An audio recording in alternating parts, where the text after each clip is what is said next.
Boa tarde a todos. Sou o Frank Fujisawa. Muitos aqui me conhecem de CRK e desde 2021, sou diretor de negócios da Topaz, a torre de sistemas bancários do Grupo Stefanini. Topaz é a empresa líder em soluções financeiras digitais da América Latina, né, com a plataforma mais completa e aderente as demandas aí dos mercados financeiros que são atendidos por ela, tá?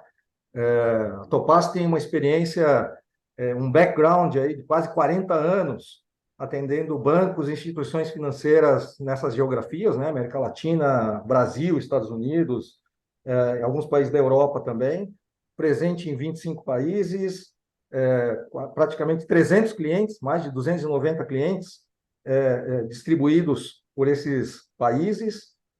A Topaz oferece uma plataforma de full banking end-to-end, né, que concede aí o melhor time to market ao mercado com soluções de core bancário, a efetivação de transações com segurança. Tá? Topaz é focada em pessoas e na tecnologia, que são feitas por elas, obviamente, né? Tem como propósito ser o principal alicerce para a evolução dos negócios e das conexões digitais no mundo financeiro. Tá? Bom, é com grande satisfação que eu dou as boas-vindas a todos aqui nesse importante webinar sobre a resolução Bacen 4966. Tá? Essa resolução foi publicada em 25 de novembro de 2021 e traz mudanças significativas no cenário contábil e impacta diretamente as instituições financeiras e demais entidades autorizadas a funcionar pelo Banco Central. Bom, a 4966 visa aprimorar, né, a precisão na mensuração das provisões para créditos de liquidação duvidosa, proporcionando maior transparência e alinhamento com as melhores práticas internacionais.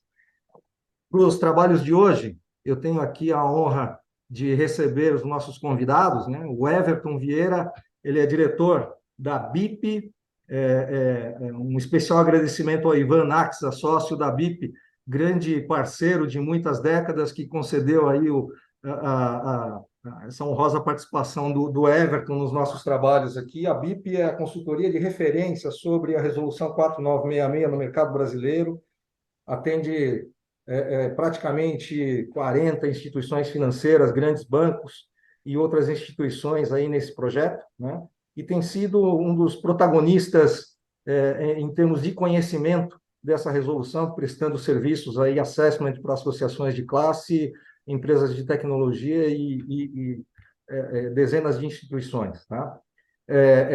Tenho a honra também de contar aqui com os colegas, né, de projeto que a gente tem trabalhado há tantos meses juntos para o desenvolvimento das nossas soluções aqui, para a adequação das soluções da Topaz para 4966, o Danilo Rocha Silva, né, que é o head de risco do Sicredi, Banco Cooperativo Sicredi. Obrigado, Danilo, pela presença. Ao Rodrigo e ao Édipo, né? São heads de operações e de accounting do Bradesco, né? Temos trabalhado juntos aí a quatro mãos, a N mãos, na verdade, há mais de um ano, e a gente conseguiu grandes evoluções aí nos entendimentos e nas adequações das nossas aplicações, tá? Bom, a ideia hoje, né, o disclaimer que a gente tem aqui, hoje nós não vamos falar sobre tecnologias da Topaz, sistemas da Topaz, cronograma de projeto, a gente não vai falar sobre nada disso. Na verdade, o intuito aqui é compartilharmos o conhecimento e as experiências que nós temos aqui, que nós desenvolvemos ao longo desses 18 meses aí de projetos que a gente tem desenvolvido, tá? Contarmos aí com a larga experiência da BIP, através do Everton, seu diretor, e da experiência viva, né, de grandes instituições aí que são participantes aí do mercado financeiro brasileiro e que estão em meio aos projetos de adequação das suas plataformas internas, das plataformas de terceiros, né, do Bradesco, do Sicredi, para que a gente possa compartilhar as lições aprendidas, o nosso conhecimento com os participantes aqui.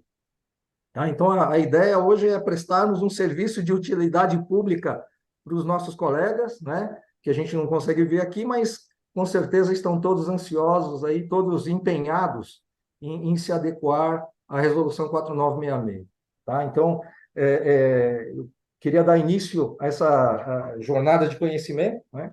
E eu peço aí aos participantes, caso tenham dúvidas, por favor, encaminhem-nas pelo chat, né, que vocês têm aí, desse webinar, e ao final da sessão a gente vai abrir um espaço para responder as dúvidas de vocês, tá? Então, bem-vindos a todos, uma boa sessão, um bom webinar a todos, tá? Eu queria dar início aqui ao nosso debate, né, a nossa mesa redonda aqui, trazendo aqui a pergunta que mais temos ouvido de todos os nossos clientes. São mais de 130 instituições que nós atendemos aqui no Brasil, e seguramente vocês, né, tanto a BIP deve estar respondendo essa pergunta para as instituições que são atendidas por vocês, ou os colegas de grupos de trabalho, né, dos GTs aí que o Bradesco, o Sicredi têm participado no mercado. Seguramente essa pergunta e essa provocação deve estar sendo muito discutida, né?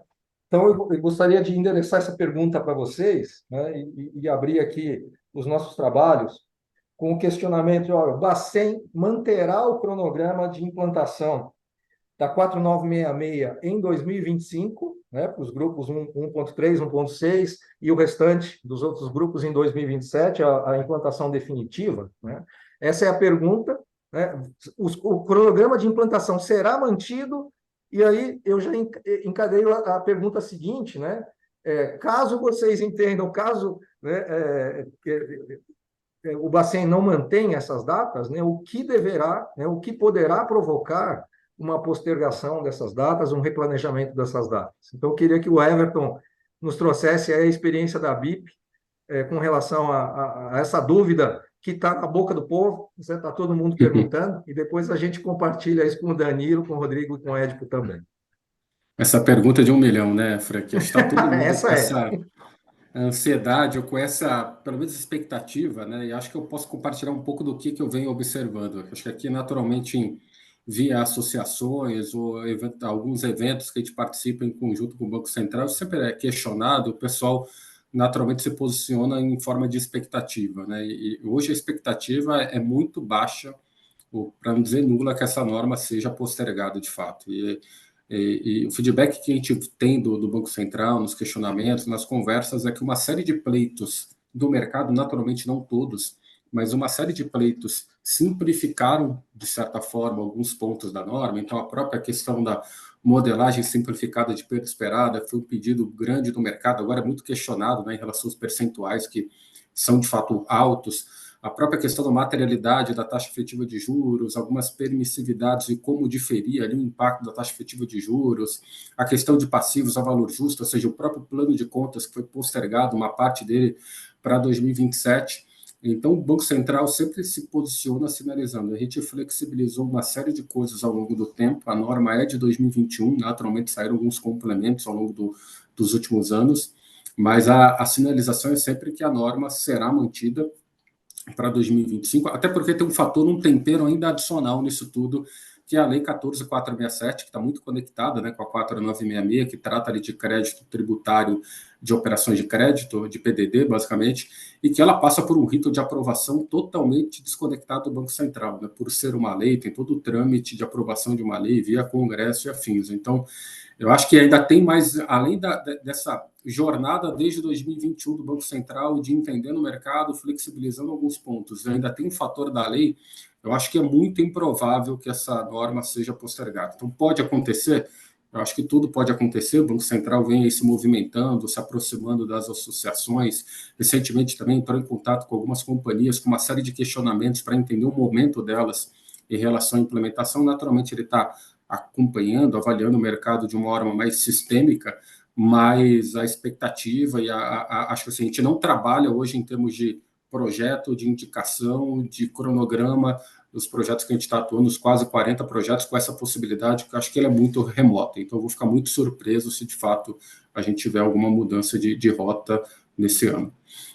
Obrigado, Everton. Então, vamos lá, Danilo, Édipo e Rodrigo. O Danilo representando aqui o Banco Cooperativo Sicredi, né, que é uma enorme referência no segmento cooperativo aqui no Brasil e um dos bancos que mais cresce aqui no país. Então, o que tem se discutido, obviamente, internamente, guardadas as confidencialidades, né, do que se discute internamente, mas nos grupos de trabalho que você tem participado, representando o Sicredi, o que os seus colegas aí desses GTs têm falado a respeito desse cronograma de implementação da 4966? Ah, legal. Bom, primeiramente, boa tarde, pessoal. Eu acho que nós aqui do Sicredi, né, representando o sistema, né, intercooperativo como um todo, o que a gente discute muito no mercado, que a gente discute até também muitas vezes em comissões da Febraban, né, comissões contábeis e o que vem de novo com relação a 4966 é que faço as palavras até do Everton complementares, né, a isso. E ratificando isso, né, que Uhum. não tem nenhuma previsão, a previsão é até remota de que o Bacen ele vá talvez estender as datas aí, né, da 4966, inclusive com relação ao arcabouço da regulamentação do novo COSIF, né, que já Sim. foi emitida, e tudo que está existindo é exatamente isso, tá? São pleitos de correções que estão achando agora, né, que agora que o mercado está se envolvendo, agora que nós estamos a fundo, né, o ano passado foi muito mais a parte do plano, né, o plano de implementação, então é conhecer o que que dá para fazer, aquele negócio bem um pouco mais genérico, né, vamos dizer assim, e agora a gente está entrando a fundo em diversas questões aí, principalmente a parte de perda esperada, tá? Que é realmente o carro-chefe, né, dessa norma. Mas tem muita coisa ainda, tem muita coisa com relação a algumas correções, tá? Quando a gente fala de pleitos. Então, falando um pouco até da parte do sistema cooperativo, né, hoje tem um pleito muito importante que é com relação a perda esperada na parte de metodologia, né, na parte da metodologia completa ou a simplificada. Né. Acontece que com os sistemas cooperativos eles têm um pouco mais de complexidade por conta do volume de entidades que tem dentro de um conglomerado de sistema cooperativo. Né. Então tem diversos tipos, desde porte S2 a S5, S4. Né. Então tiveram algumas é, prerrogativas, vamos dizer assim, da parte de perda esperada, né? Então, está sendo levado a pleito hoje, né? O sistema cooperativo ele ficou um pouco burocrático a relação da escolha da metodologia, né, para os sistemas cooperativos, mas isso é só uma das pontas, tá? Então, também não vemos dessa forma, tá? O trabalho que o Sicredi está fazendo é em continuidade para 2025, né? Acompanhando com todos os fornecedores, né? O Topaz com o Frank é um deles.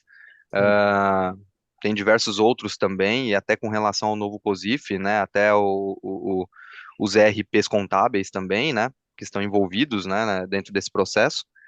Então, o que vemos hoje assim, correções que estão sendo feitas, tá, no mercado, com algumas assimetrias, até que existe com o IFRS 9, né, algumas particularidades do Banco Central que ele colocou na 4966 e que o mercado está entendendo, questionando, levando para pleitos, recebendo até reuniões do Bacen com explicações deles, né, e por enquanto nada sobre prorrogação da norma, tá? Ficamos Sim, sempre no sim. planejamento para 2025. Ok, ok. Obrigado, Danilo. Édipo e Rodrigo, no âmbito do Tier S1 da Febraban, né, dos grandes bancos, o que tem se discutido a respeito do cronograma de implementação da 4966? Então, pessoal, boa tarde a todos, né? Agradeço também, primeiramente, aí ao Frank pelo convite, ao Topaz. É um prazer estar aqui com vocês também.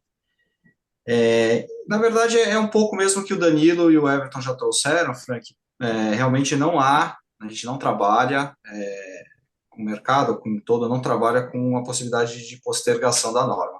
Sim. Eventualmente, ainda algum ponto, né, assim como ele fez, como o Everton falou antes, né, ele fez algumas concessões, ele mudou algumas datas, mas de pontos mais específicos, eventualmente mais algum ponto que ainda está em análise ou ainda vai ser submetido, pode ser que ele mude, mas a norma como um todo, a expectativa é que realmente entre em 2025, tá? E com um Perfeito. paralelo sendo feito aí em 2024 ainda, né, que isso era uma das questões importantes dessa norma também, né? Sim. Então, eu queria ver todos os bancos aí, todo o mercado fazendo um paralelo em 24. Isso, por enquanto, também é uma meta que não é simples de ser cumprida ainda esse ano aqui, né? É um desafio Não, ainda para todo mundo. sem dúvida. Obrigado, Rodrigo. Eu queria, antes que o Édipo respondesse, eu queria encadear uma pergunta para o Édipo com relação até à primeira, com relação ao cronograma, né, referente ao cronograma de implantação. Então, a gente está convergindo para o entendimento de que todas as datas deverão ser mantidas.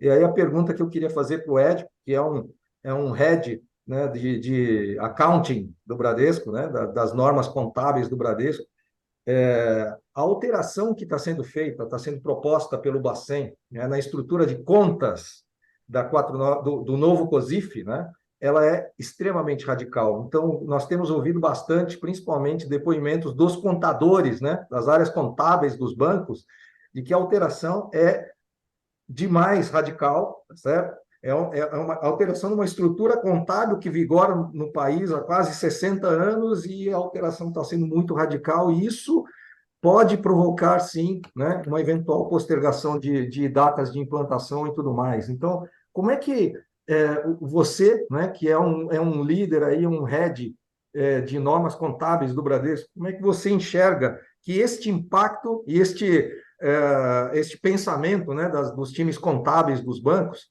pode impactar ou pode sensibilizar, via comissão contábil da FEBRABAN, uma eventual decisão do Banco Central de replanejamento de implantação da 4966. Legal. Primeiramente, boa tarde a todos. Agradecer ao Frank e a Topaz pelo convite aqui para participarmos desse bate-papo. Assim, a minha questão também é muito parecida com o que o Everton, o Danilo e o Rodrigo já falaram. Nós temos a data de 2025 e até o momento o Banco Central não mostrou nenhum sinal de que vai postergar essa data. E realmente o que você comentou é verdade. A gente tem aqui no novo COSIF bastante alterações de contas, a gente tem bastante alterações até de conceitos do que a gente utilizava no COSIF anterior e vai começar a utilizar no COSIF agora. Mas apesar de estarmos levando isso ao Banco Central, ao conhecimento do Banco Central, todas essas dificuldades, esses pleitos que todos os outros participantes aqui já comentaram, o Banco Central ele segue irredutível na data de 2025. Então, a gente vê aqui que a gente tem um desafio muito grande para esse decorrer aí do ano de 2024, de fazer essa adequação sistêmica e também contábil para atingir o sucesso já no começo de 2025. Ok, obrigado. E eu queria, então, já que o Everton comentou da pergunta de 1 milhão, né? Eu vou fazer a pergunta de 2 milhões, tá? Porque é essa, na verdade, até em cima do que o Danilo colocou, né? Que a gente, 2023 foi um ano de muito aprendizado, de interpretações, de entendimentos da norma, tá certo? De análise de impactos, né? Em todos os legados dos bancos, em todo o fluxo transacional nos bancos. No entender de vocês, né? Que são protagonistas aí desse projeto de 4966 nas suas instituições e a própria BIP, né? Nesse trabalho que tem feito junto com os bancos e outras entidades do mercado, com base nas lições aprendidas até aqui, e considerando que 2024 já 3 meses se passaram, tá certo? Faltam 9 meses para a gente implantar em 25. O que as instituições devem fazer daqui para frente para realmente conseguir começar o ano de 2025 devidamente compliant, né? Devidamente adequadas à 4966. Everton, traga essa resposta de 2 milhões para a gente, por favor. Só vai aumentando, né? A gente vai terminar em 12 milhões aqui no final do bate-papo. Sim. Eu acho que a gente está com a janela super apertada, né? E o Édipo, acho que comentou um ponto de rodar em paralelo, né? Quando a gente pensa agora que a gente vai ter 9 meses, na verdade, em implementação, na prática a gente tem até um período menor que você deveria considerar um período ali de rodar em paralelo, até para vir apertando os parafusos ali de processamento que deu errado, um número que não saiu correto, uma contabilização que não ficou bacana. Nossos projetos a gente sempre indica 6 meses, mas 6 meses já é daqui a 3 meses, né? Que seria o segundo semestre, já é inviável para uma companhia que vai começar agora qualquer projeto. Então, eu acho que quando a gente faz uma reflexão aqui histórica, a gente sempre trabalhou nossos projetos, aqueles que a gente começou um pouco mais de tempo, com uma ordem relativamente cronológica dos fatos, que era ter um diagnóstico, um plano de implementação, que acho que todo mundo aqui, de alguma forma, já passou, já superou, entrar num detalhamento muito grande técnico de definições técnicas com o time de crédito, time de contabilidade, time de finanças, time de tesouraria, para ter taxa efetiva de juros, o que entra, o que não entra, o que é material, o que não é, perda esperada, como vai ser, quais são as categorizações, reestruturação, renegociação, que é sempre um ponto muito turbulento ali de definição, que impacta consideravelmente o número da PDD, para ter essa regra de negócio, entregar para o time de tecnologia desenvolver, porque claramente, acho que como o Frank colocou, eu estou nessa vida de auditor, consultor há 18 anos, e é de longe a maior mudança regulatória que eu já vivi, porque não é o tipo de projeto que você se trancar ali com 4 pessoas numa sala, em Excel, você vai conseguir resolver, você precisa de tecnologia abraçando e conduzindo também isso. Então, acho que o grande ofensor que eu vejo hoje é o tempo de desenvolvimento, porque naturalmente, independente de você ter um vendor que vai resolver parte do problema, que tem ali o seu campo de atuação dentro do processo financeiro, contábil como um todo, você vai ter que necessariamente criar alguma integração, algum motor, alguma automação, alguma granularidade de dados para permitir chegar essa informação dentro do sistema do vendor, do parceiro. Então, eu acho que o grande ponto hoje, como a janela está cada vez mais curta, são as duas pontas finais que tecnologia está no meio, ou seja, ter decisões técnicas muito rápidas, e rápida demanda engajamento, demanda tempo, investimento de tempo, seja uma consultoria, seja internamente, vai ter isso muito rápido, preservar uma janela de processamento em paralelo, porque eu acho que ligar esse avião em 1º de janeiro, sem ter um período de homologação muito bem adequado, é um risco gigantesco, porque a gente está saindo de uma demonstração financeira complementar, como é a IFRS hoje, basicamente, para ter a contabilidade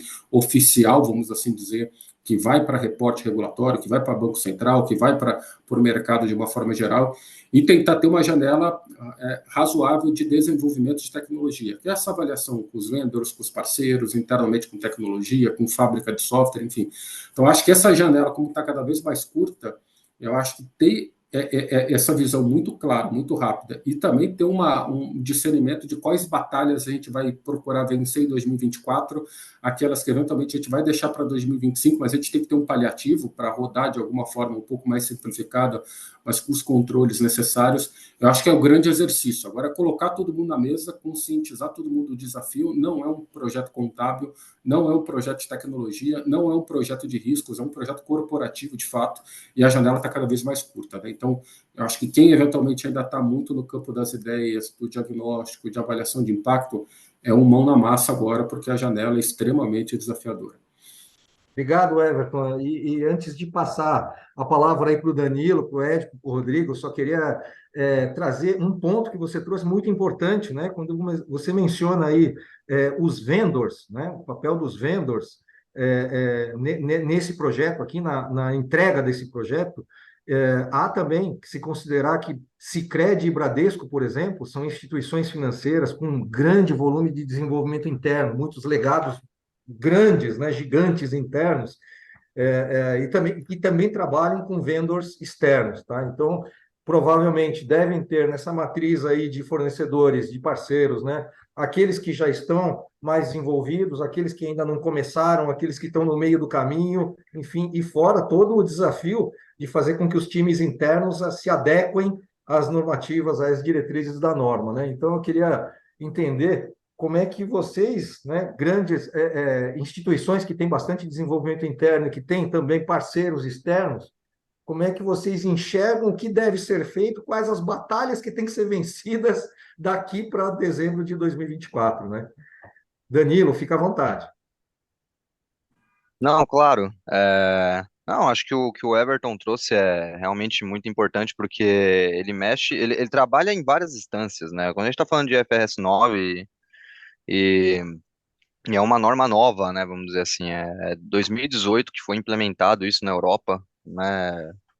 É algo realmente que tá revolucionando a parte, toda a estrutura de padrões contábeis, né, para a parte de finanças. E é algo que demorou um pouco no Brasil para chegar, mas chegou, né? Isso daí não vai ter muito o que escapar. E realmente é uma forma diferente de enxergar a contabilidade da forma como a gente sempre vem enxergando, com o adequado que já teve no Bacen, né? 382, né? A 3068, o COSIF, né? A forma como nós enxergamos o COSIF hoje. Então, realmente é um trabalho que ele é abrangente para em todas as áreas da corporação. É, como disse o Everton, né? É realmente é um projeto corporativo, né? Não é simplesmente contábil.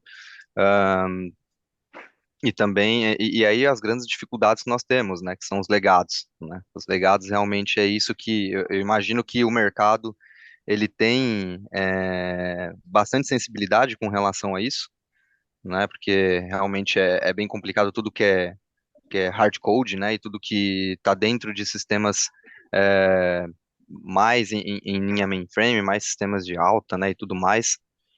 E E acho que essa é uma das grandes dificuldades, né? Um dos grandes desafios que nós temos, né?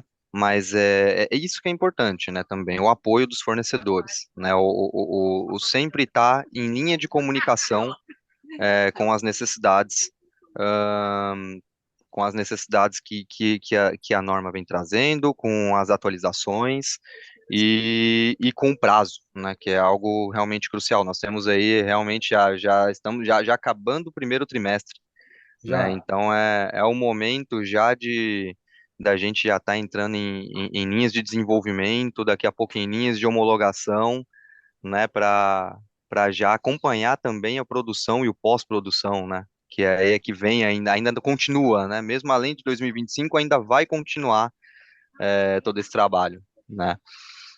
Então, é um trabalho árduo, é um trabalho grande, né? Mas é de extrema importância porque é uma contabilidade que está sendo mudada, e é 30 anos de contabilidade que não tinha mudança.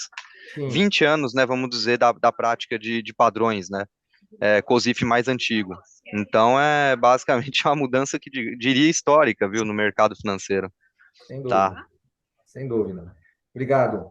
Rodrigo, você que é o head de operações do Bradesco e o édipo de normas contábeis, né? Como é que, o que, na visão de vocês, Bradesco e as instituições devem fazer daqui para frente para conseguir virar o ano, né, já adequados a 4966 e começar com uma produção mais estável possível para atender a nova diretriz contábil aqui do Bacen? Até um pouco que o Everton falou, né? Talvez olhar para dentro de casa e se você identifica que ainda tem coisa mal resolvida ou ainda não debatida o suficiente, precisa acender aí uma luz vermelha, né? Ou no mínimo amarela, porque era para a gente agora estar no momento de, no máximo, um ajuste fino de algum entendimento ou outro, mas que a linha, né, de desenvolvimento, né, ou pré-desenvolvimento já esteja todo fechado, né? Então, por quê, né? Igual você falou, a gente tem muito legado, muito sistema, que não necessariamente são vendors, né? Tem sistemas internos que são para N funções diferentes dentro de um banco do tamanho do Bradesco, por exemplo, né? Assim como se for pegar outras instituições também de grande porte. E o desafio é muito grande porque a contabilidade aqui está mexendo com toda a cadeia, né, da operação, né? Então, a contabilidade aqui é o fim, né, onde a gente vai apurar o resultado, vai mostrar os números, mas ela está mexendo, essa norma mexe na cadeia inteira. Então, esse é um desafio muito grande, né? Então, não são sistemas contábeis que estão sendo alterados, né? São sistemas desde front, de negociação, de apuração de risco, de controladoria, enfim, são muitas áreas, né, envolvidas muitas pessoas. Então, essa discussão era para já ter terminado. Então, eu acho que o risco está ali, quem ainda não está nesse ponto precisa acelerar muito, e ter muito claro cada item da norma, como você vai tratar e como você vai customizar, né, porque também isso aqui é um outro desafio. Para quem tem vendor, né, imagino que isso, até vendo aqui dentro, olhando para dentro de casa, foi mais fácil. Vou chamar de mais fácil porque o vendedor traz uma certa experiência ou uma visão um pouco diferente, ele contribui muito no debate e na solução, né, própria sistêmica. Você fala de um desenvolvimento próprio, é um pouco, você tem um pouco menos de riqueza no debate, eu diria, né? E talvez você tem que ter um pouco mais de atenção para aquilo sair correto daquela forma que precisa ser, né? Então, a parte que a gente tem vendo, eu percebi que se desenvolveu mais, está numa etapa um pouco melhor, né? Já indo para alguma validação, inclusive, da regra que já foi passada, já vendo algum material sendo disponibilizado, enfim. Então, isso também entendo que ajude bastante nessa hora, tá? Perfeito. E Édipo, e a contabilidade? Quais as batalhas que ela tem que vencer até 31 de dezembro desse ano aqui? Eu acho que até complementando e até ratificando o que já foi dito aqui por todos, as providências aqui que até trazendo para o nosso dia a dia aqui de Bradesco, que a gente vem tendo um sucesso, apesar das dificuldades normais que a norma nos impõe, ter certeza que a gente está fazendo um planejamento com uma visão globalizada. Porque como o Everton comentou, não é uma norma contábil, então a gente tem que ter certeza que o número contábil que a gente está gerando, ele foi considerado tanto quem gerou essa informação contábil quanto quem vai consumir. Então a gente está falando de uma cadeia aqui. E essas alterações que a gente tem na norma vão impactar toda essa cadeia. Então eu acho que a mensagem aqui é ter certeza que o planejamento foi realizado contemplando todas as áreas e cadeias da organização, tendo essa visão globalizada do processo da instituição. Perfeito, obrigado. Eu queria fazer uma pergunta, eu queria endereçar uma pergunta para o Everton e abrir para os comentários do Danilo, do Rodrigo, do Édipo, tá? Vocês fiquem à vontade. Vocês vão entender por que eu estou fazendo essa pergunta para o Everton e não diretamente para vocês, tá? O Everton, a BIP, que é a consultoria de referência, aí, a Top One, em 4966, né, e já se preparou muito tempo para isso, tem trabalhado com diferentes perfis de instituições financeiras, tem estado muito próximo das associações de classe do Banco Central com relação a esse projeto aqui, daí vem o conhecimento, né, muito privilegiado, muito na vanguarda da norma. Eu queria te fazer uma pergunta. O Bacen provavelmente vai colocar uma lupa em cima do paralelo que vários dos nossos colegas aqui comentaram durante 24, para saber se eles estão, né, qual o grau de maturidade, o nível de maturidade de cada uma, para poderem estarem prontas, né, para estarem prontas aí para a virada do ano, tá? Na sua opinião, tá? Na visão da BIP, na sua, não vamos comprometer a BIP, tá certo? Da experiência que você tem, dos projetos que você tem tocado, né? Qual é o perfil de instituição financeira, né? Podemos até colocar por tiers, né? S1, S2, S3, S4, sobre a qual recai a lupa do Banco Central, a maior preocupação do Banco Central de que esta camada, essas instituições não estarão compliant até o final do ano, que elas não vão alcançar, né, os objetivos, aí, o mínimo necessário para começar em 25 devidamente adequados à norma, né?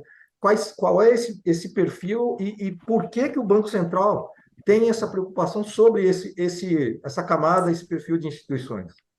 Não, claro. Eu acho que essa pergunta, até minha resposta, se fosse um ano atrás, seria diferente, viu? É? Porque eu inicialmente tinha uma visão da norma, quando a gente começou projetos, principalmente em 2023, de implementação, de que de fato a lupa estaria mais concentrada dos bancos S1, S3, por conta principalmente da modelagem completa de impairment, que ela naturalmente, de perda esperada, que ela é mais subjetiva, né? Porque ela é mais baseada em dados internos de performance da carteira das companhias.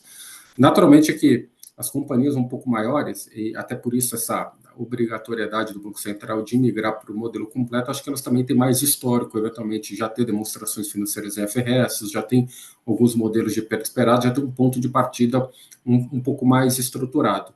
O que eu estou sentindo dos últimos tempos, e fazendo uma linha do tempo, em janeiro o Banco Central entrou em contato com diversas companhias que a gente atua aqui, dessas 40, acho que 80% delas receberam um comunicado do Banco Central pedindo o plano de implementação atualizado, e agora, no dia 12, alguns dias atrás, boa parte delas também receberam um questionário de 160 perguntas, tentando entender em que momento cada companhia está, de todos os itens, de ativo problemático, perda esperada e afins.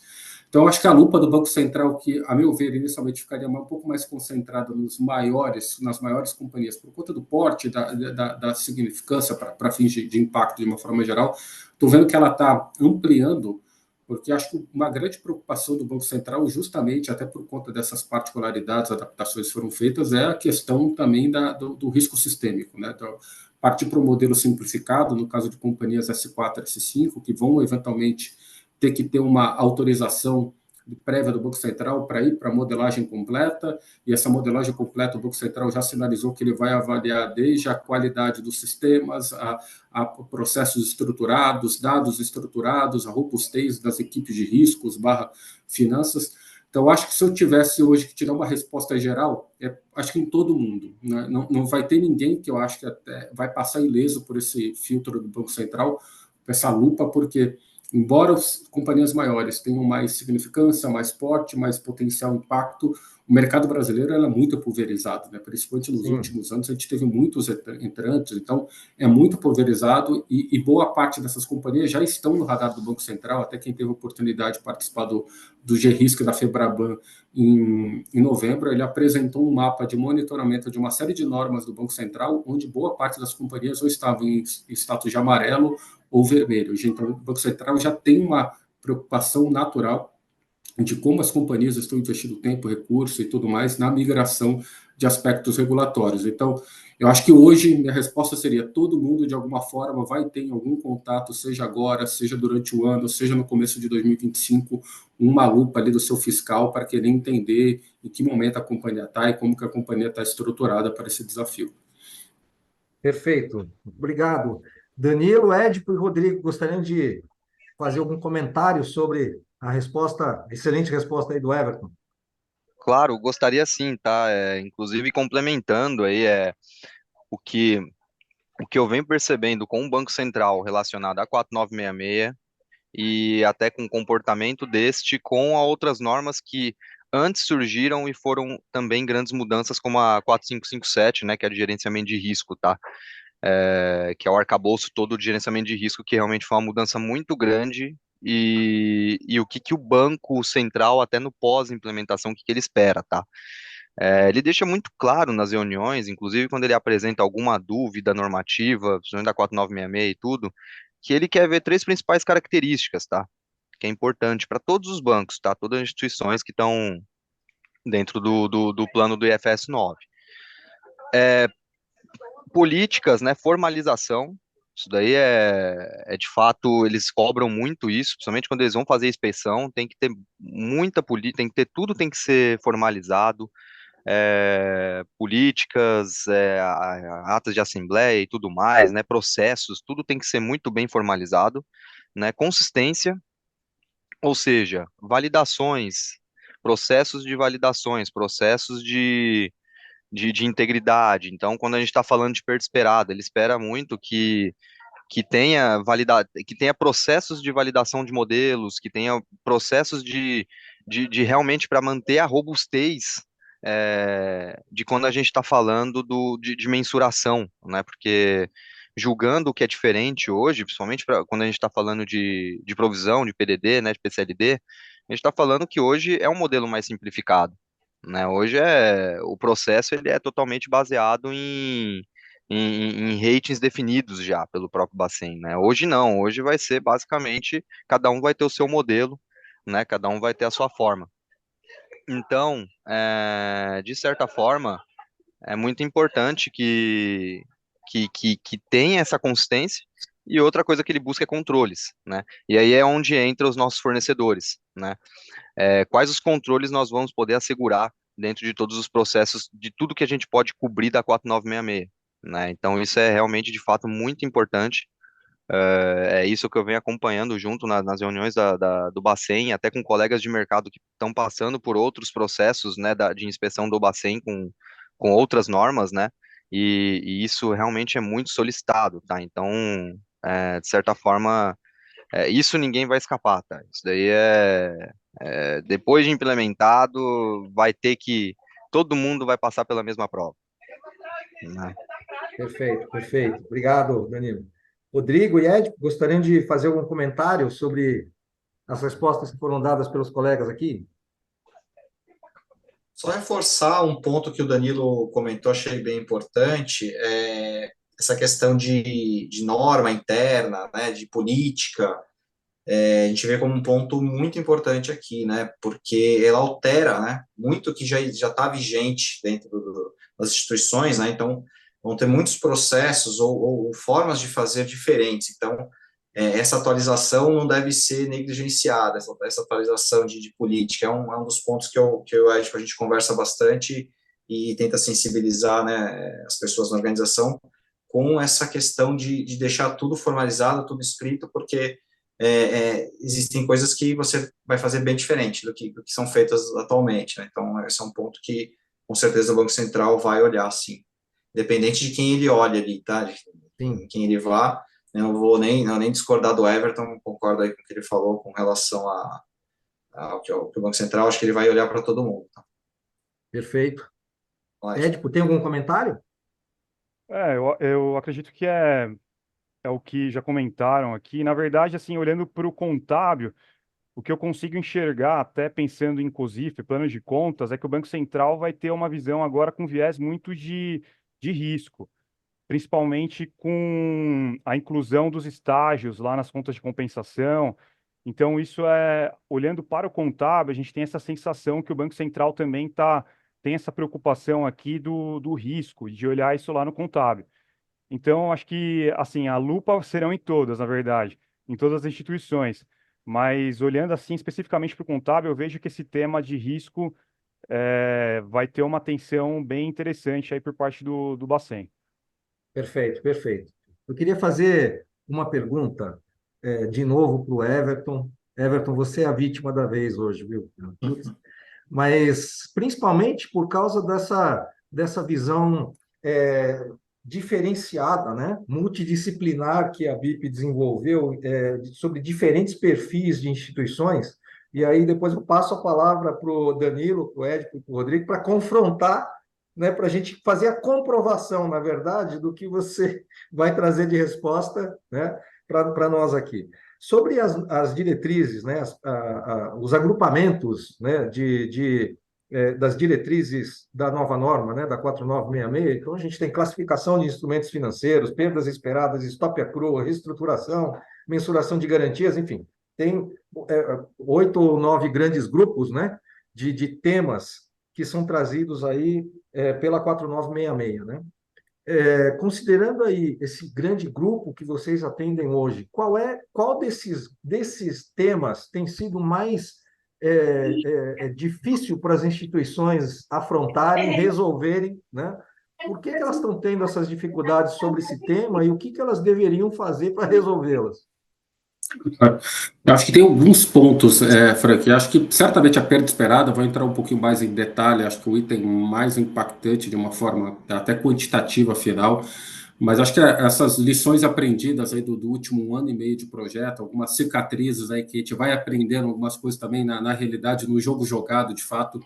Acho que a questão da taxa efetiva, que é uma coisa que muita gente subestima inicialmente em relação a todo o levantamento de receitas e despesas que vão ser incorporadas, depois você fazer uma avaliação ali qualitativa do que entra, não entra, por que documentar em política as normas, como o pessoal colocou, fazer o teste de materialidade, depois implementar tudo isso que está muito bonito num papel, numa norma, numa definição, no ambiente da companhia, porque aí você começa a lidar com receitas e despesas, comissões, tarifas, que não estão muitas vezes num ambiente centralizado, né, que você tem que, de alguma forma, capturar essa informação para alimentar um sistema legado, para alimentar um vendedor, para que se calcule a taxa efetiva.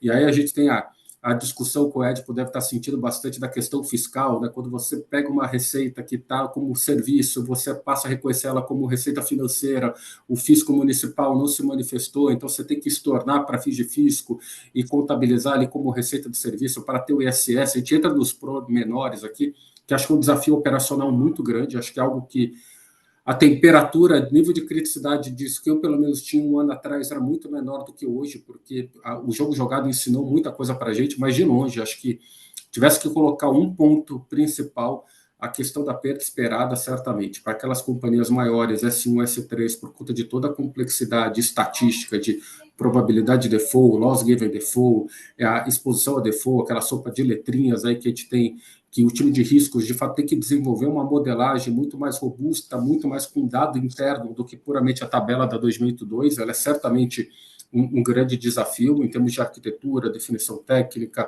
levantamento de informação, backtest, e para as companhias um pouco menores, né, S4, S5, que vão entrar mandatoriamente no modelo simplificado, também tem muito desafio em relação à caracterização de ativo problemático, reestruturação, renegociação, né?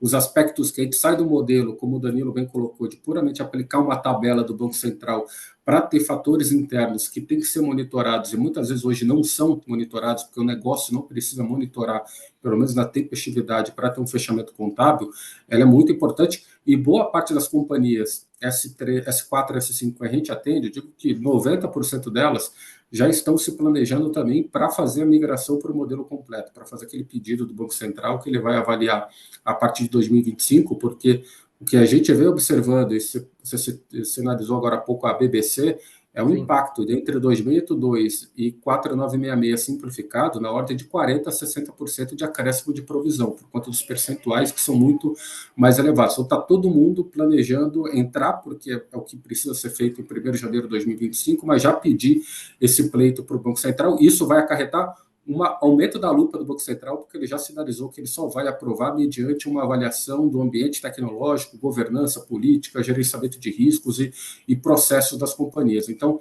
se eu tivesse que elencar um tema, certamente perda esperada, e tudo que engloba perda esperada, renegociação, reestruturação, stop accrual, um item crítico, mas não subestimar outros, como, por exemplo, taxa efetiva, que os detalhes são complicados de ser implementados. Perfeito, obrigado, Everton. Eu vou então aqui inverter, Rodrigo e Édipo. Perda esperada e taxa efetiva de juros são os grandes desafios do Bradesco para 2024, ou nós temos outros temas mais complexos aí? Deixar para você essa, Ed, primeiro. Né, no nosso caso, realmente a perda esperada e taxa efetiva de juros. A gente tem algumas questões aqui da perda esperada referente à TVM, a questão do risco de crédito, que já está implícito aqui na marcação a mercado. Então, a gente tem esse conflito aí, acaba tendo esse conflito nos dois temas, e como equalizar isso de forma contábil e que a gente atenda a norma, tem sido um desafio. E a questão da taxa de juros efetiva, eu concordo plenamente com o que o Everton disse. Parece ser simples, mas não é. Principalmente quando a gente fala em passivos financeiros, que a gente precisa fazer essa taxa de juros pela metodologia completa. Então, operacionalizar isso nos sistemas não é uma tarefa tão simples. Dependendo do volume de operações que a instituição tem, não fica uma tarefa tão simples. Então, realmente, eu concordo com o que ele falou. São os dois temas aqui que geram mais discussão e que a gente tem tido maior atenção nesse tempo. Perfeito. Rodrigo, você quer complementar o que o Édipo trouxe ou vamos passar para o Danilo? Não, eu vou rapidinho, Danilo, rapidinho. Concordo com o Edipo, né, com o Everton, mas se eu fosse também elencar mais um, para não repetir, Sim, eu acho que até olhando um pouco para sistema, tá, assim, com uma visão talvez um pouco olhando para sistema, né, essa questão de um ativo problemático, fazer um stop accrual, depois ele ser reestruturado, você precisar recalcular aqui a taxa de juros efetiva para achar uma perda, enfim, toda essa cadeia não é uma coisa muito simples, né? Assim, a gente discutiu muito porque como implementar isso dentro dos sistemas, né? Como fazer com que isso saia com exatidão, porque você precisa fazer cálculo com taxas antes da reestruturação, com a taxa depois da reestruturação, enfim, sim. você precisa guardar isso, essa perda, porque o Banco Central já vai pedir lá no SCR, então você vai precisar colocar essa informação de quanto teve a perda aqui numa reestruturação lá no sistema de crédito, e isso acumulado no tempo, enfim. Eu acrescentaria que essa questão também a gente penou aqui, pensou muito de como colocar isso em sistema também. Tá? Ok. Danilo, e os desafios do Sicredi? Quais são os mais difíceis? Quais são as maiores barreiras a serem vencidas? Legal. Bom, primeiro, perda esperada, tá? Isso daí eu acho que não tem muito segredo, até como eu disse, Nós temos aqui nós como sistema cooperativo, nós temos algumas questões peculiares com relação à perda esperada, né? É, por atendermos cada cooperativa, né, dentro do sistema, né, e cada um tem um modelo, e cada um tem uma especificação, e cada um às vezes tem uma estratégia, né? Então hoje nós temos esse pequeno empecilho, tá? Quando a gente fala da parte normativa, porque foi um pouquinho chumbado, né? Um pouco para as cooperativas, né? A burocracia que trouxe a questão da modelagem, né? Da metodologia, tá? Tem todas essas outras questões, tá? Até que o Everton trouxe aqui, realmente ele traz uma complexidade muito maior quando eu estou falando num processo amplo, né? Até chegar na contabilidade. Então a gente está falando eu tenho que fazer hoje o controle de encarteiramento, encarteiramento a parte de garantias, né? C1 a C5, tem que fazer a parte de stop accrual, tem que também, aí tem a parte dos estágios, que eu tenho que fazer todo esse controle, enfim, é todo um grande.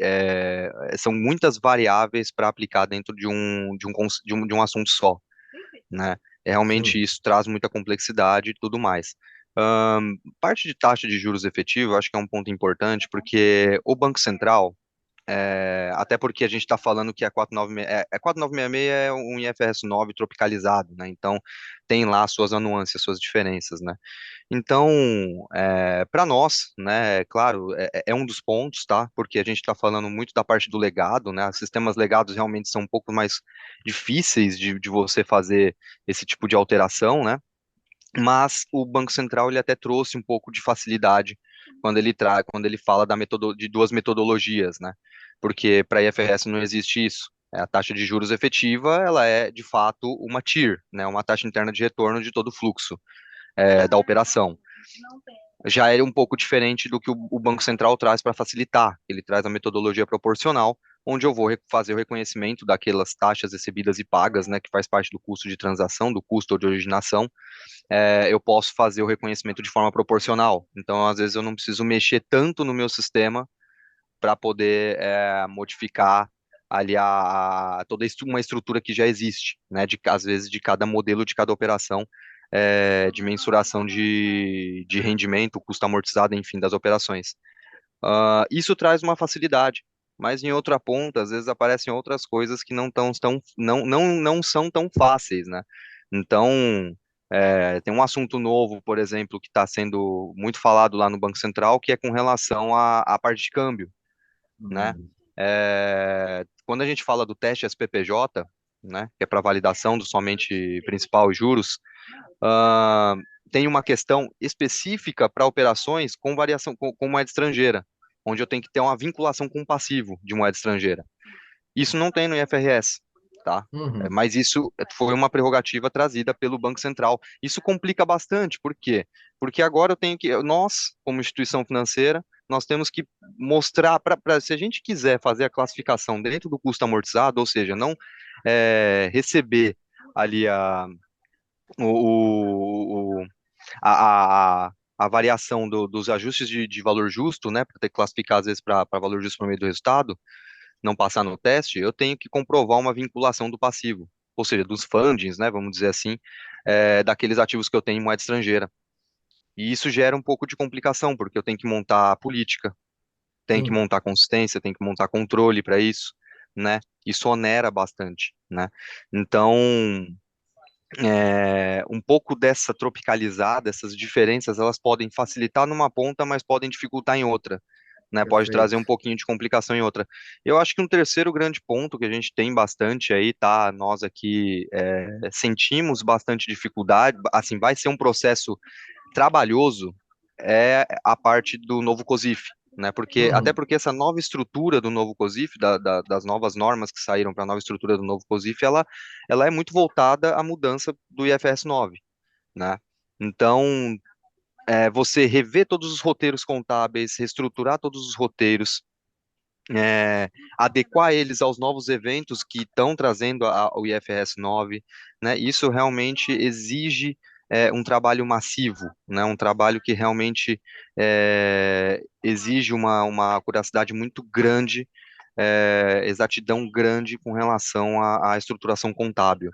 né? Sim, Até porque aí eu sim, mexo com legado, eu mexo com integradores, eu mexo com o ERP contábil, né? E até chegar às demonstrações financeiras. Então, realmente, esse é um dos grandes trabalhos, assim, que realmente a gente tem um olho muito clínico para isso, tá? Eu acho que se eu colocasse os dois grandes hoje é o projeto do novo COSIF, que eu diria que está linkado ao FRS 9, e perfeito. a Perda Esperada, que é o time Sim, que aí é muito voltado ao time de risco, mas que também pega muito na contabilidade e em todos os outros setores, né, da instituição. excelente. Obrigado, Danilo. Olha, por uma questão Tá? de tempo aqui, a organização está me pedindo para responder algumas perguntas que estão no chat, senão os Vamos lá. nossos participantes aqui vão ficar chateados conosco, né? Então, Tiago, nosso head de marketing aqui da Topaz, ele tem as perguntas selecionadas e gostaria de endereçar algumas aqui no tempo que nos resta aqui do webinar, tá? Boa, vamos lá, Frank. Deixa Vamos eu lá, puxar para a Tiago. primeira aqui, em ordem de Sim. chegada, então. Luiz Júnior perguntou: qual a previsão para o novo roteiro contábil ser publicado? Everton, teria essa resposta? Danilo, Rodrigo, Édipo, fiquem à vontade para responder a dúvida do Luiz. Eu acho que eu só entendi bem, o pessoal fica à vontade de complementar. Em relação ao novo plano de contas, foi faseado, né? Já tem uma parte considerável para 2025 agora, e o projeto mais longo ou maior do Banco Central em relação à reformulação do COSIF para 2027. Então já tem uma mudança considerável, como eu acho que o Danilo comentou ali, do plano de contas, de algumas novas contas, aberturas, perda esperada, perda em corrida, contas de compensação, câmbio mudando bastante. Então, o desafio ele está faseado, mas já tem algumas instruções do Banco Central que já balizam um pouco o que a gente vai viver a partir do ano que vem. Obrigado, Everton. Vamos lá, Tiago. Boa, próxima pergunta aqui. Essa foi específica para o Danilo, hein? Porra, Danilo, como Danilo, fazer essa. parabéns, hein? Como- Novo consultor do Boa, mercado aí. muito bom. Um participante anônimo dizendo assim: Danilo, como fazer estas validações de modelos em instituições S4 e S3 que não possuem esta expertise hoje? Aí acho que seria uma segunda pergunta. Deveria se contratar consultorias independentes para isso? Olha, eu acredito que sim, tá? Porque, bom, isso é algo novo, né? Quando a gente está falando de validação, a gente está falando de backtesting, né? Está falando de tudo aquilo que o Banco Central ele está exigindo, né? Que as instituições tenham. Eu acredito que, de fato, tá? Não só isso, também nós temos a BIP nos auxiliando, tá? Com toda a parte da 4966, tá? Eles são realmente um grande parceiro nosso aí, que está nos auxiliando desde o 2023, né, com isso, e grande parte do mercado, tá? Então eu entendo que sim, tá? Eu entendo que é muito importante, caso não tenha a expertise, eu acho que sempre é importante nós temos os nossos colegas aí, consultores, que eles têm eles têm aí uma formação e expertise muito grande aí do mercado, já tem toda uma estrutura para isso, né? Isso tendo em vista que a gente está falando que isso é algo novo, né, para nós. ah, Essa norma é algo novo, né, que está sendo colocado aqui. Então, sim, eu entendo, eu concordo que sim, tá? É muito importante você ter sempre um consultor apoiando ali, né? Tanto o consultor quanto até a própria auditoria, tá? Sendo envolvida dentro desse processo, a auditoria das instituições aí, né? As Big Fours, né? Enfim, ou as demais auditorias aí que acompanham aí a validação das demonstrações contábeis e processo como um todo, tá? Muito bom. Ô, Everton, já veio o ROI da sua participação de hoje, tá vendo? Ó? A BIP já foi indicado aí para o nosso ouvinte, hein? Parabéns. Tiago, dá Tô devendo tempo um para mais almoço pro uma Muito Danilo bom. aí pergunta aí? depois. É isso aí. É isso. Dá tempo para mais uma Vamos lá. pergunta? Dá, vamos lá, vamos lá. Acho que a gente tem mais três aqui, acho que dá para a gente estender só mais 2 minutinhos. Vamos lá, então. Sim. O Igor Freire perguntou: vocês acham que o novo plano de contas que entrará em vigor a partir de 2025 deverá ter os seus eventos detalhados por modelos de negócios, estratégias? Tá. É, Édipo, Danilo, enfim, fique à vontade. isso daqui eu acho que o que a gente vê no mercado, tá? É que por enquanto não, tá? Por enquanto o que a gente vê é muito do que é hoje, só mudando um pouco a nomenclatura, né? Porque hoje a gente tem que ir lá fazendo as contas de compensação isso, custo amortizado, né? Tem que fazer o mantidato a vencimento, disponível para venda, tal. Só vai mudar um pouco da nomenclatura para lá, mas a gente tem aí muito do burbúrio do mercado, né? Até a própria Febraban ele traz aí junto com o Bacen, né? O que pode ser para 2027, tá?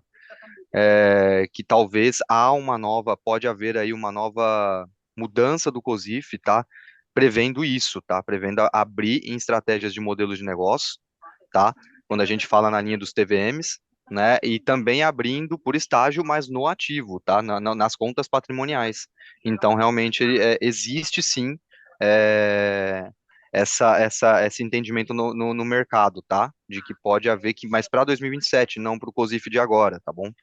Eu Perfeito. também concordo aí, Danilo. A gente discutiu isso lá atrás também um pouco, né? Se seria necessário fazer isso para agora, mas o entendimento também é esse, que não há necessidade.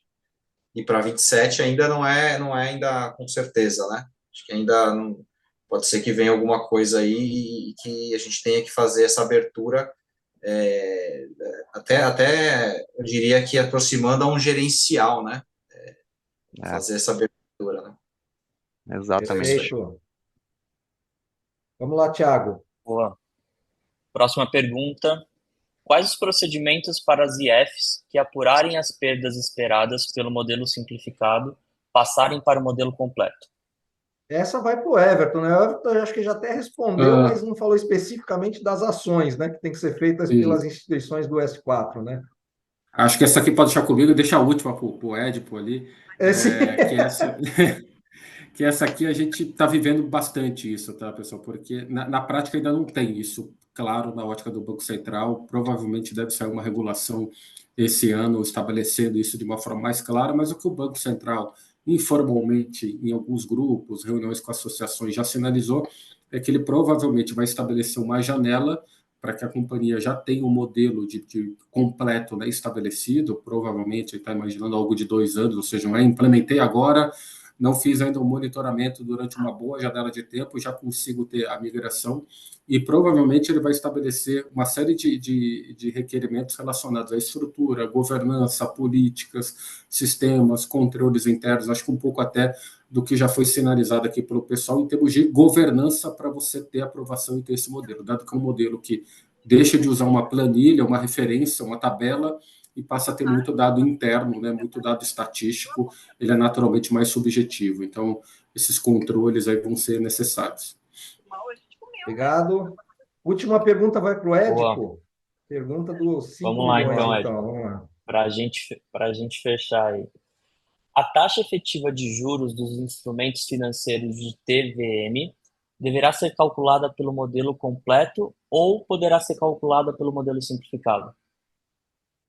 A norma aqui, principalmente na resolução 352, ela acaba dividindo um pouco essa questão, principalmente lá no ativo financeiro, né? Ela traz que a metodologia simplificada, ela pode ser utilizada para as operações de crédito e com características de concessão de crédito, que estão sendo contabilizadas em custo amortizado.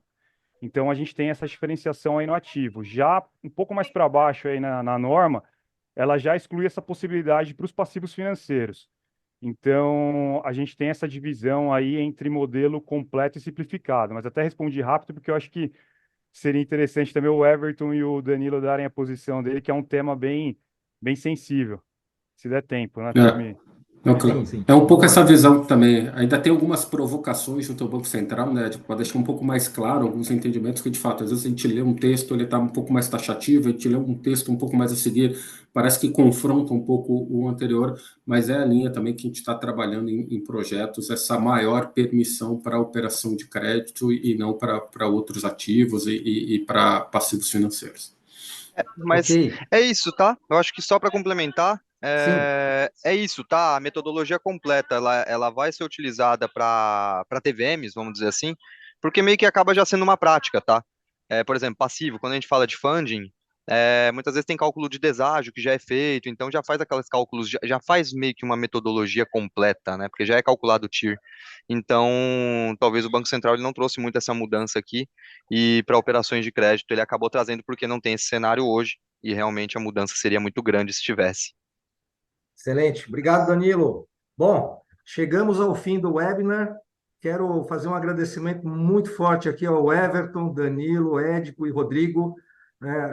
Passamos aqui por assuntos de mercados e governança das instituições, né, sobre normas contábeis, sobre processos transacionais, operacionais. Isso mostra que a gente está cada vez mais afiado no tema, né?